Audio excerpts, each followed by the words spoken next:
I like stories that are told about, young black men that aren't, like we were discussing earlier, that aren't drug dealers, that aren't rappers, that aren't athletes, that just go through normal life. And, I think it's a beautiful thing.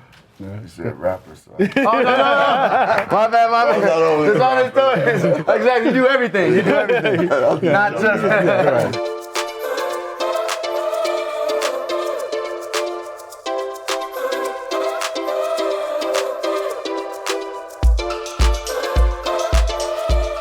The inspiration was I wanted to tell a story set at a black college, which I attended the HBCU, and I wanted to delve into a subculture of fraternity and sorority. So I thought it would be a great time to, explore that world and that subject matter, and give the world a glimpse into, what it was like going to a black college and what it's like to pledge a black fraternity. And I thought it was a great opportunity to show it to the world. Well, I met with Gerard 4 years ago when I was about 15.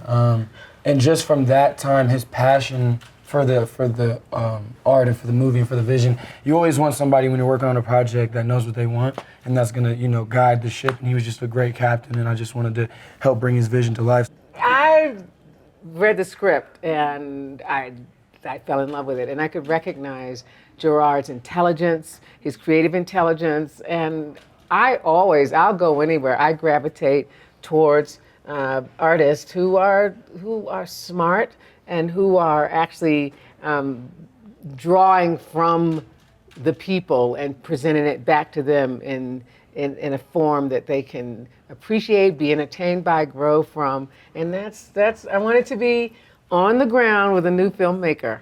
Well, I definitely want to be a part of like great storytelling, and when I saw Burning Sands, the story, what Gerard did and what the actors did, I was like, man, this is something, I couldn't stop watching it. And I really was moved by the story. And I felt like I love seeing stories that are untold, meaning like these are young black men and you get to see these different sides of what these black men are and how strong the women have been play a part in that, but also just the brotherhood and really actually just what it takes to be a man and some of the things that we kind of go through thinking what manhood is. I liked all that exploration, and I thought they did it in such a pure and honest way.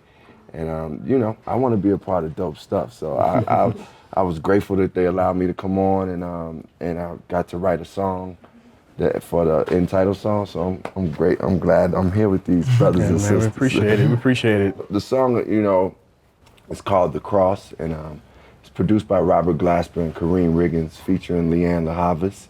And Gerard and I talked a little. He said, I want you to do a song, give me something that's just gonna touch the soul to a certain degree. And I didn't know exactly I knew what he wanted by what he was saying.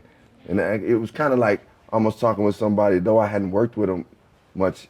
I knew his language. Like, as soon as he said that, I knew it. We had a shorthand, so I was able to communicate. I said, I definitely want to talk. We want to talk about the themes of brotherhood, and it came through in music. When I first heard it, I was emotionally connected to the song right away. Like, I was like, he hit it, he nailed it. And I heard the song. I got it like 2 days before Christmas, and I listened to it. I was like, oh, this Common did this thing, and the song really, I had an emotional response to it right away. Yeah, and I wanted to make sure the themes, because those themes he has, I kind of wanted to make it like still be broad, where if you were listening to the song and you were like somewhere else and hadn't seen the film yet, you still get the context of what the film is, and it can relate to your life no matter what.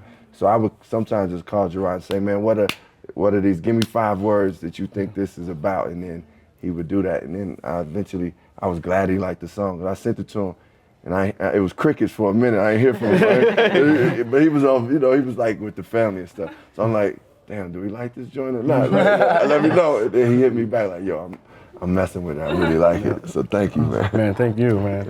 We did with definitely themes of hazing. That's one of the themes. But it's not the major thing of the story. It happens in the film, and of course it happens in the story. But that's just one of the themes that we explore. But it's definitely about. Definitely, I would say masculinity. Also, what it's like to be a black man in America. So it's a lot of that father and son issues. That's one of the themes too. So we have a variety of themes that go to, and we go back to like how we treat I also look at it like how we treat each other as black men, as brothers too, and I kind of tied that to our history in this country, along with Frederick Douglass, and I implemented a little history too, just to show that who we are as a people and how we flow with the story. And I just want to say also, really grateful to Gerard for giving the kind of brothers that I know, the kind of men that my father and my uncles were, the kind of men my brother is, kind of man I have raised my son to be, giving them a platform. Because what's great is that most people will know all the brothers like the ones that are in our film, and we don't get to see them a lot in storytelling and in the moving image. People think that to be dramatic, they have certain stereotypes, and some of those films are beautiful and hard-hitting and dramatic, but most African Americans know brothers like this. Yes. And most even, Chinese Americans, Caucasian Americans, these are the brothers we know, so we're getting to celebrate them and their complexity. Yeah.